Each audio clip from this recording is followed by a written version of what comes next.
August 12, 2025 నాకు తీవ్రమైన రెక్టాయి డయాస్టసిస్ surgery అయింది.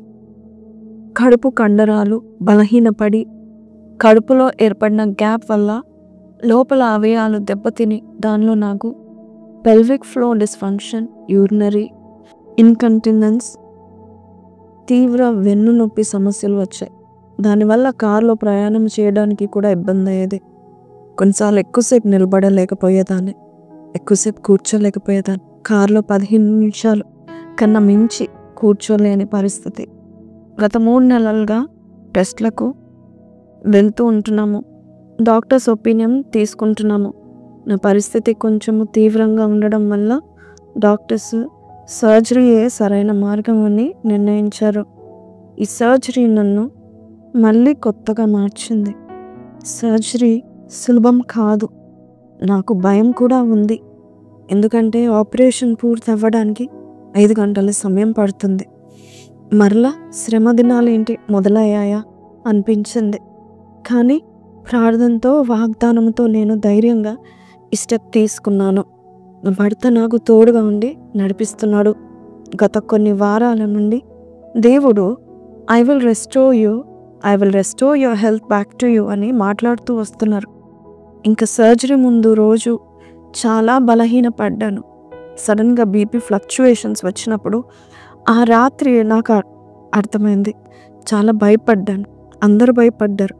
పాస్టర్ గారు, నాతో ఉన్న వాలంటీర్స్ పాటు ప్రతి ఒక్కరు పాటలతో, ప్రార్థన ద్వారా నన్ను బలపరిచిన తర్వాత ఆ రోజు రాత్రి నాకేం అర్థమైందంటే సాతాను నా దేహం పైన, నా ప్రాణం పైన దాడి చేస్తున్నాడని. And on the day of my surgery కూడా చాలా కలత చెంది, ప్రభా ఏంటి ప్రభా ఇది, సాతాను నా వెంటే ఉన్నాడని కన్నీటితో ప్రార్థన చేసినప్పుడు కీర్తనలు 118, 17-18 నుండి దేవుడు మాట్లాడాడు. నేను చావను, సజీవుడనై యెహోవా క్రియలు వివరించెదను. యెహోవా నన్ను కఠినంగా శిక్షించును, కానీ ఆయన నన్ను మరణమునకు అప్పగింపలేదు. ఇక నేను పాస్టర్ గారు హాస్పిటల్కి ఈ వాగ్దానం చేత పట్టుకొని వెళ్ళాం. దేవుని మహాకృప వలన ఆపరేషన్ అయితే సక్సెస్ఫుల్గా జరిగింది. కానీ అక్కడ కూడా సాతాను ప్రాణానికి కీడు తలపెట్టాలని చూశాడు.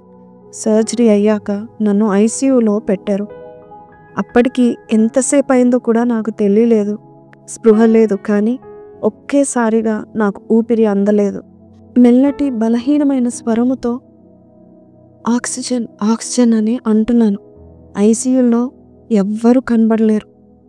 నాకు అర్థమయ్యే లోపే నా ప్రాణము కోసం నేను విలువిల్లాడుతున్నాను. నేను చావు దగ్గరికి వచ్చానని అనిపించింది.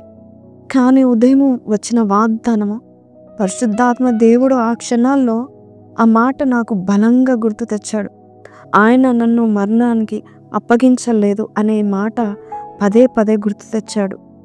మరణ అంచుల వరకు వెళ్ళిన నన్ను ఇక అయిపోయాను అనుకున్న నాకు విశ్వాసంతో మనస్సులో పలికిన ఈ వాక్యము నన్ను బ్రతికించింది. నేను అలా విలవిల్లాడుతుండగా డేవిడ్ రాజు గారు నన్ను బయట నుంచి చూచి అక్కడున్న వారికి చెప్పారు. హాస్పిటల్ సిబ్బంది వెంటనే వచ్చి ఆక్సిజన్ పెట్టే ప్రయత్నం చేశారు. కానీ ఆక్సిజన్ మాస్క్ కూడా వద్దని నెట్టేశాను. ఎందుకంటే అది కూడా బరువుగా అనిపించింది శ్వాసకి. ఆ తర్వాత నేను అన్కాన్షియస్ అయిపోయాను. ఇంకా ఏం జరుగుతుందో నాకు తెలియలేదు. ఎంతసేపటికో మెలకువ వచ్చింది. ప్రక్కన చూస్తున్నాను, ఎవరు లేరు. నా కుడి ప్రక్కన 4 ఖాళీ బెడ్లు, నా ఎడం ప్రక్కన 3 ఖాళీ బెడ్లు కనబడుతున్నాయి. ఆ రూమ్లో ఎవ్వరూ లేరు. ఐసీయూలో నేను ఒక్కదాన్ని పడుకొని ఉన్నాను. నేను బ్రతికానా అనుకునే సమయంలో నా బెడ్ కుడి ప్రక్కన ఎవరో ఉన్నట్టుగా అనిపించి అటువైపు చూశాను. ఇది దర్శనం కాదు, కల కాదు, మరువు అసలే కాదు, సాక్షాత్తు నిజం. ఒక వ్యక్తి నా వైపు ఆసక్తిగా, ఆతృతగా చూస్తూ ఉంటున్నాడు. Jesus came down for me. ఆయన నా దాకా రానక్కర్లేదు, కానీ నా ప్రాణం కాపాడడానికి నా కోసం ప్రాణం ఇచ్చిన యేసయ్య నా కోసం వచ్చాడు. నేను ఆయన వైపు చూసినప్పుడు డేవిడ్ రాజు గారి వల్లే రూపము కనబడుతుంది. డేవ్ అని పిలిచి నేను బ్రతికానా అని అడుగుతున్నాను, కానీ ఆ వ్యక్తి నన్ను దీనంగా చూశారు, కానీ జవాబు ఇవ్వలేదు. అలసి ఉన్న నేను కళ్ళు మూసుకొని తెరిచే లోపు, నా భర్తను మళ్ళొక్కసారి పిలుద్దామని లోపు నా కుడివైపు నా అతను కనబడలేదు. I was so confused. నిజంగా నేను కల చూస్తున్నానా? What am I seeing? Why is my husband not responding? నాకు సందేహం వస్తుంది. ఆ మనిషి నా జీవ శరీరాన్ని చూస్తున్నాడా లేక నా మృతదేహాన్ని చూస్తున్నాడా అని ఆలోచన చేస్తున్నాను. నేను ఇంకా బ్రతికే ఉన్నానా అని అనిపిస్తుంది. నేను మత్తులో ఉన్నాను కాబట్టి నేను నిద్రలోకి మరొకసారి జారుకున్నాను. తర్వాత దేవరాజు గారు పరిగెత్తుకుంటూ నా దగ్గరికి వచ్చి నా చేయి పట్టుకొని పిలిచారు. వెంటనే మళ్ళొక్కసారి కళ్ళు తెరిచి మెలకు వచ్చి చూశాను. వెంటనే దేవరాజు గారు మాట్లాడడం విన్నాను. జాలీ, ఎంత ధైర్యం చేశావురా, యు ఫాట్ అ లాట్ అని. అతని హృదయంలో ఒకవైపు భయము, మరోవైపు నేను బ్రతికున్నాననే సంతోషం కలిసి ఆయన కళ్ళలో కనిపిస్తున్నాయి. అప్పుడు నేను నా కుడివైపు నిలబడింది దేవరాజు గారేనా అని నేను క్లారిటీ కోసం నా భర్తను అడుగుతున్నాను. దేవరాజు గారు నన్ను అంటున్నారు, నేను లోపలికి ఇప్పుడే వచ్చానురా, ఇంతకుముందు నన్ను రానివ్వలేదు, ఇప్పుడే రావడం అని చెప్పాడు. నిన్ను చూసి నేను చాలా సంతోషపడుతున్నాను. దేవరాజు గారి ముఖంలో నన్ను చూసిన సంతోషం కనబడింది. అప్పుడు నేను ఉత్సాహంగా నా భర్తతో, నేను డాడా, అయితే నేను యేసయ్యనే చూశాను, ఆయన నా కోసం వచ్చారు డాడా. ఎవ్వరూ రాలేనప్పుడు, ఎవ్వరూ రాలేని పరిస్థితిలో, అతి నిస్సహాయ స్థితిలో పరమ వైద్యుడిగా వచ్చాడు, అది కూడా నీ రూపంలో వచ్చాడు డాడా అని. I'm so thrilled that I'm alive because of Jesus అని దేవరాజ్ గారితో నేను చెప్పాను. వెంటనే తను, గాడ్ ఇస్ విత్ యు నానా, హీ రియల్లీ హెల్ప్డ్ యూ, నేను చూశాను, నీవు పోరాటము నేను చూశాను అని చెప్పారు. అదే రాత్రి నాకు నిద్ర పట్టలేదు. నా దగ్గర ఉన్న నర్సెస్ పడుకున్నారు. దేవరాజు గారు కూడా నాతో ఉండి 4 గంటల సేపు వరకు ఉండి అలసిపోయి నిద్రపోయారు. అందరు పడుకున్న తర్వాత నాకు మాత్రము నిద్ర పట్టలేదు. ఆ సమయంలో బెడ్ మీద ఆ దృశ్యాన్ని తలుచుకుంటూ ప్రార్థన చేస్తున్నాను. అప్పుడు మరొక్కసారి పరిశుద్ధాత్మ ప్రెజెన్స్ ఫీల్ అయ్యాను. నేను పడుకున్న బెడ్ కదిలింది. ప్రభువా అని నేను చాలా మెల్లగా పిలిచాను. పరిశుద్ధాత్మ దేవుడు నన్ను ఎత్తుకొని తన రొమ్మును ఆనించుకున్నాడు. మరొక్కసారి ఆయన ఆదరణను నేను సాక్షాత్తు అనుభవించాను. చాలా చెప్పనాసఖ్యమైన ఆదరణ, ఆనందము పొందుకున్నాను. నా జీవితంలో ఎప్పుడు లేని అనుభూతి ఈ గాఢాంధకారపు లోయలో రుచి చూశాను. నన్ను నా దేవుడు ఎప్పుడూ ఒంటరిగా వదిలిపెట్టడు అని అర్థమైంది. అదే కాక గాయపడిన బిడ్డను తల్లి ఒడిలో చేర్చుకొని తల్లి ఎలాగూ ఓదారుస్తుందో అలాగూ పరిశుద్ధాత్మ దేవుడు నన్ను ఓదార్చాడు. ఇదంతా విన్న మీకు విడ్డూరంగా ఉన్న నా జీవితంలో మర్చిపోలేని శ్రేష్టమైన మధుర క్షణాలు. ఇక ఉదయకాలము ఐసీయూ నుండి రూమ్కి షిఫ్ట్ చేశారు. నేను నడవలేక మూలుగుతూ ఐసీయూ నుండి రూమ్కి వెళ్తున్న సమయంలో మా వాలంటీర్ అబ్బాయి తట్టుకోలేక పక్కకెళ్ళి ఏడ్చాడు. కాసేపు ఆ రూమ్లో నాకు మళ్ళీ ఆయాసము వచ్చింది. ఆ సమయంలో ఇంకా 4 వాలంటీర్ అబ్బాయిలు నన్ను చూడ్డానికి వచ్చినప్పుడు నా పరిస్థితిని చూచి, అక్క ఇక ఇదే మీకు లాస్ట్ ఆపరేషన్, ఇక ఎన్నడూ జరగదు అని నాతో దృఢంగా అన్నారు. నా మనస్సులో కూడా అవును ప్రభా, ఇంకా ఇంత లోతైన స్థితిలోనికి నేను మళ్ళొక్కసారి వెళ్ళకూడదని ప్రార్థించుచున్నాను. అప్పుడు అదే సమయంలో నాకు ఈ సంవత్సరం నా బర్త్డే ప్రామిస్ గుర్తుకు వచ్చింది. సామెతలు 9:11, నా వలన నీకు దీర్ఘాయువు కలుగును, నీవు జీవించు సంవత్సరములు అధికమగును.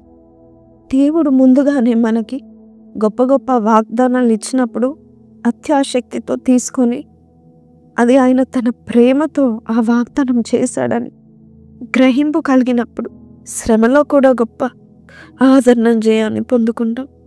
ఇక మరుసటి రోజు నేను డిశ్చార్జ్ అయ్యానండి. ఇంటికి వచ్చాను.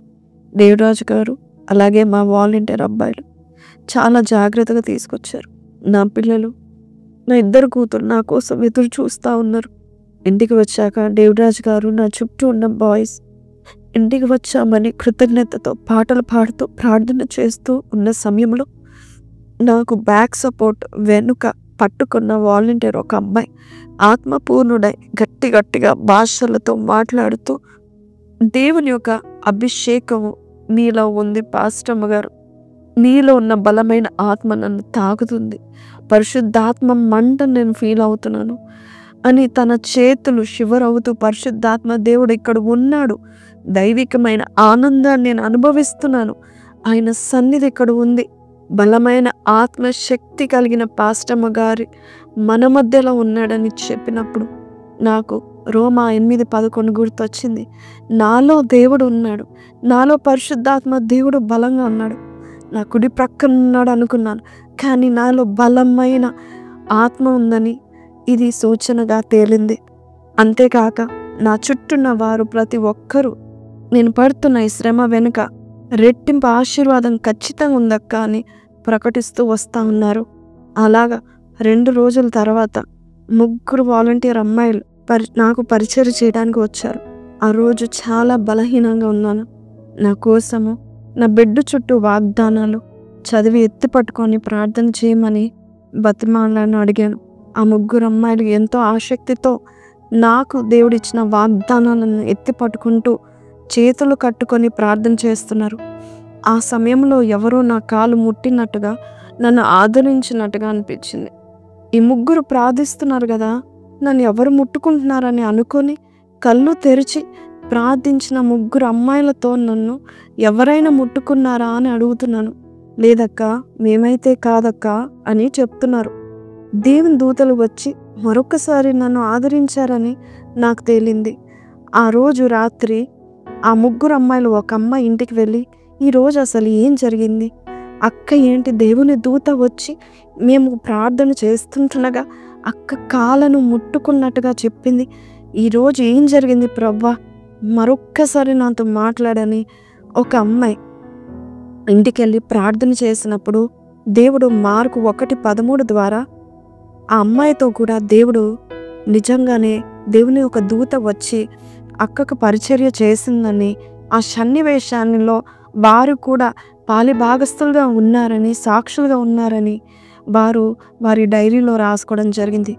అలా దేవుడు అడుగడుగున్న దేవుని యొక్క వాక్యాల ద్వారానే కావచ్చు, నా చుట్టూన్న వాలంటీర్స్ ద్వారా కావచ్చు, పరిశుద్ధాత్మ నాలో ఉన్న పరిశుద్ధాత్మ శక్తి ద్వారా కావచ్చు, దేవదూతల పరిచర్య ద్వారా కావచ్చు, వాక్యం ద్వారా కావచ్చు, దేవుడు తన ప్రేమతో నన్ను బలపరుస్తున్నాడు. ఒక్క ఆదివారం నేను రాకపోయేసరికి పాస్టర్ గారు చాలా అద్భుతంగా నడిపించారు.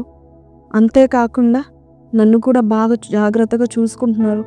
అలాగే సంఘంలో అనేకులు ప్రతిదినము ఇంటికి వచ్చి దర్శిస్తూ పరామర్శిస్తూ వాళ్ళ చేతులతో ప్రేమగా వండుకొని వచ్చి వారి ప్రేమను కనపరుస్తూ ఉంటున్నారు. మీ అందరికీ నా హృదయపూర్వక వందనాలు.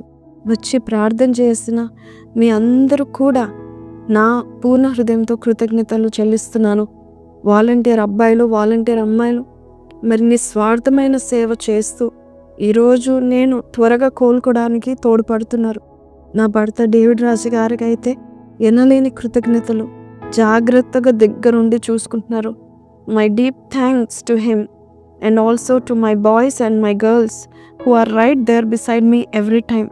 నా కూతుర్లో I'm grateful for my daughters for understanding my low seasons of my life and my little girl for always taking care of me. She is like a therapy to me. ఈ సాక్ష్యము నా జీవితంలో జరిగిన పరిస్థితులు ఎన్నో ఉన్నాయి. కానీ కొన్ని పరిస్థితులు ఉన్నతమైన దేవుడు ఎలా జోక్యం చేసుకొని ఎలాగా నా జీవితంలో సమస్తము సాధ్యపరుస్తున్నాడో చెప్పాలని ఉద్దేశించి ఈ సాక్ష్యం చెప్పడానికి ఇష్టపడుతున్నాను. నా ఈ అనుభవాలను నేను మాత్రం ఉంచుకోవడం కరెక్ట్ కాదని అనిపించింది.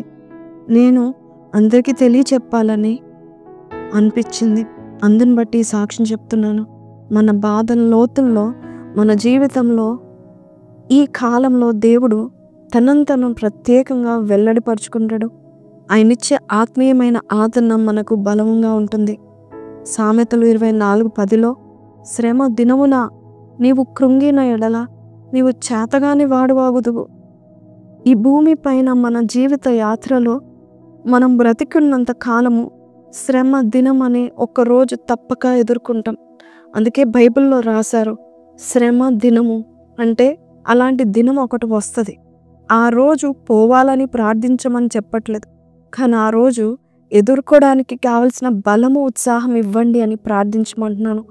ఆ రోజును తప్పించుకోవడానికి ప్రార్థించకండి, కానీ దాన్ని విడిచి పారిపోవడానికి కూడా ప్రార్థించకండి. కానీ యుద్ధ దినమున కృంగిపోకుండా బలం ఇవ్వమని ప్రార్థించండి. మన ప్రభువు దేవుని యొక్క వాక్య ప్రకారము యెషయా 40:28 నుంచి చూస్తే కనుక ఆయన సొమ్మసిల్లడు, అలియడు. మన ప్రభువు రెండు చేయలేడు, సొమ్మసిల్లలేడు, అలయలేడు. అటువంటి గొప్ప దేవుడు నీకు బలమిచ్చువాడుగా ఉన్నాడు. నువ్వు సొమ్మసిల్లిన వారికి బలమిచ్చువాడు ఆయనే, శక్తిహీనులకు బలాభివృద్ధి కలుగచేవాడు ఆయనే అని 29వ వచనంలో చూస్తున్నాము. బాలురు సొమ్మసిల్లుదురు, అలయుదురు, యవనస్తులు సహితము తప్పక తొట్టిల్లుతారు అని దేవుని యొక్క వాక్యం సెలవిస్తుంది. ఈరోజు ఈ మాటలు వింటున్న నీవు ఏ విషయంలో బలహీన పడ్డావో నాకు తెలియదు, కానీ ఈ సాక్ష్యము నిన్ను బలపరచునుగాక. నీ ప్రభువు నీ ప్రక్కనే నిలిచి ఉంటాడు.